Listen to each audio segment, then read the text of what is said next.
আজ আমরা জাতি হিসেবে অনেক লজ্জিত, অনেক কলঙ্কিত, অনেক মর্মাহত। এই কথাগুলো কেন বলতেছি আপনারা জানেন? এগুলারে চিনেন? এগুলো হচ্ছে সমাজের অ্যানাকোন্ডা, বিষধর সাপের থেকেও ভয়ঙ্কর। এগুলার কারণে আমাদের মতো এক ভাই পারভেজ প্রকাশ্য দিবালোকে নৃশংসভাবে সন্ত্রাসীদের হাতে খুন হয়েছে।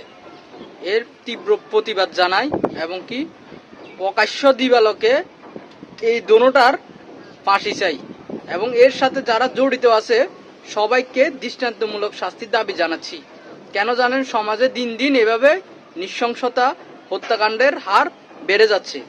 এই ছেলেটা সবার সামনে ক্ষমা চাইছে এবং ক্ষমা চাওয়ার পরেও ছাত্রী বয়ফ্রেন্ডগুলো নিয়ে আসার পরেও ওদের সাথে বাকবিতণ্ডায় জড়ানো হয়েছে কোনো কারণ ছাড়াই। ক্ষমা চাওয়ার পরে একটা মানুষকে কিভাবে এভাবে হত্যা করা হয়, এটার আমি তীব্র নিন্দা জানাচ্ছি এবং সুস্থ বিচারের দাবি জানাচ্ছি।